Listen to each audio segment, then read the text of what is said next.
Major ધ્યાનચંદની યાદમાં 29થી 31 August સુધી દેશભરમાં નેશનલ સ્પોર્ટ્સ ડેની ઉજવણી કરવામાં આવી રહી છે. આ ઉજવણીના ભાગરૂપે રાજકોટમાં પણ ખાસ કાર્યક્રમનું આયોજન કરવામાં આવ્યું હતું. સ્પોર્ટ્સ ઓથોરિટી ઓફ ગુજરાત અને જિલ્લા વહીવટીતંત્ર દ્વારા નેશનલ સ્પોર્ટ્સ ડે સેલિબ્રેશનના ભાગરૂપે સન્ડે ઓન સાયક્લોથોનનું આયોજન કરવામાં આવ્યું હતું. આ કાર્યક્રમનો મુખ્ય ઉદ્દેશ્ય ફિટ ઇન્ડિયા અને મેદસ્વીતા મુક્ત ગુજરાત અભિયાનને પ્રોત્સાહન આપવાનો છે. આ સન્ડે ઓન સાયક્લોથોન બહુમાળી ચોકથી શરૂ થઈ હતી. આ સાયક્લોથોનમાં રાજકોટના મેયર નયનાબેન પેઢડિયા, શહેર ભાજપ પ્રમુખ Madhav Dave, standing committee chairman Jayvin Thakar તેમજ જિલ્લા કલેક્ટર ઓમ પ્રકાશ સહિતના અધિકારીઓ અને પદાધિકારીઓ ઉપસ્થિત રહ્યા હતા. આ મહાનુભાવોના હસ્તે ફ્લેગ હોસ્ટ કરીને સાયક્લોથોનની શરૂઆત કરવામાં આવી હતી, જેમાં સૌએ સાયકલ ચલાવી ઉત્સાહપૂર્વક ભાગ લીધો હતો.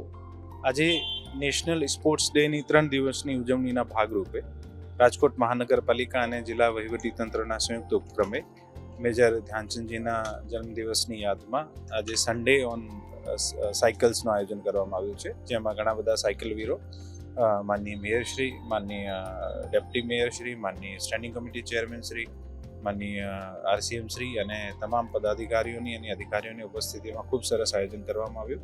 અને જેમાં રેસકોર્સ ખાતે રેસકોર્સના બહુમાળી ભવન ગ્રાઉન્ડ જગ્યાથી લઈને આખું રેસકોર્સનું એક સર્કલ કરીને તમામ સાયકલવીરોએ સમાજને ફિટ રહેવાનું અને જે આપણી ફિટનેસનું જે આપણા જીવનમાં મૂલ્ય છે આના વિશે લોકોમાં એક નવી ચેતના પ્રસારનું કામ કર્યું છે.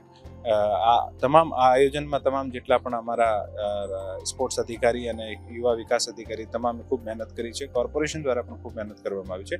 આ તમામને હું ખૂબ અભિનંદન પણ પાઠવું છું. સાયકલના ઘણા બધા ફાયદા છે. એડિશનલી આજે તમામ 6 નગરપાલિકાઓમાં પણ આપણે સન્ડે ઓન સાયકલ જે છે આનું આયોજન કરવામાં આવ્યું છે. અને સાયકલના ફાયદા જે છે આપણને તમામને ખબર છે, લેકિન આને આપણું જીવનનું ભાગ બનાવવું જે છે આ ખૂબ જરૂરી છે. જે એક વખત અત્યારે કરી લે તો પછી આને લાગે છે હું બીજા દિવસે પણ કરું. અને એવી જ રીતે આપણા એક વહેલી તકે ઉઠીને અને કોઈકનું કોઈક ફિઝિકલ એક્ટિવિટીમાં આપણે ઇન્વોલ્વ થઈએ તો આપણી જે ક્વોલિટી ઓફ લાઈફ છે આપણે ઇમ્પ્રૂવ કરી શકીશું.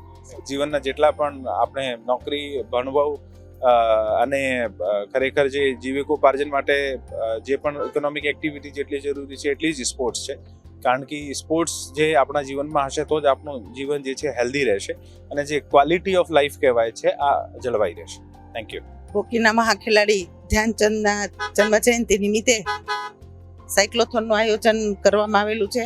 રાજકોટ મહાનગરપાલિકા, પોલીસ તંત્ર તેમજ સંસ્થાઓ દ્વારા અને નાના બાળકોથી લઈને મોટાઓ સુધી રેસકોર્સ રિંગ રોડથી લઈને ફરીથી પુનઃ રેસકોર્સ રિંગ રોડને ચક્કર મારીને પાછું જે જગ્યાએથી આપણે પ્રસ્થાન કરેલું છે એ જગ્યાએ પાછું આવવાનું. મેદસ્વીતા દૂર કરવા માટે સાયકલનો ઉપયોગ કરવાથી ઘણા બધા ફાયદાઓ શરીરને થતા હોય છે. હૃદયની તકલીફો, મનની શાંતિ અને સ્વાસ્થ્ય પણ તંદુરસ્ત રહેતું હોય છે. તો રાજકોટ મહાનગરપાલિકા દ્વારા આજે સાયક્લોથોનનું આયોજન કરેલ છે. માનનીય પ્રધાનમંત્રી શ્રી નરેન્દ્રભાઈ મોદી સાહેબની એક મુહિમ છે ફિટ ઇન્ડિયા. તેના ભાગરૂપે રાજકોટ શહેરની અંદર રાજ્ય સરકાર, જિલ્લા વહીવટીતંત્ર અને રાજકોટ મહાનગરપાલિકા અને રાજકોટ સિટી પોલીસ દ્વારા સાયકલ ઓન સન્ડે કાર્યક્રમ રાજકોટના રેસકોર્સ રિંગ રોડ પર બહુમાળી ભવન સર્કલે આજે યોજાઈ ગયો. અને આપણે સૌ જોઈ શકીએ છીએ કે ઘણા બધા સાયકલવીરો આ સાયકલ ઓન સન્ડેમાં ભાગ લીધો છે. માનનીય પ્રધાનમંત્રી શ્રી મોદી સાહેબની એક પહેલ રહી છે કે આપણું શરીર સ્વસ્થ હશે તો આપણો દેશ પણ સ્વસ્થ હશે.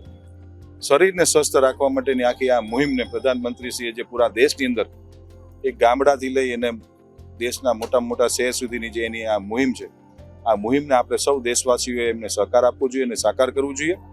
રાજકોટ શહેરના અનેક અસંખ્ય સાયકલવીરોએ આજે આ કાર્યક્રમની અંદર ભાગ લીધો તે બદલ ખૂબ અભિનંદન પાઠવું છું. ધન્યવાદ. જય જય ગરવી ગુજરાત.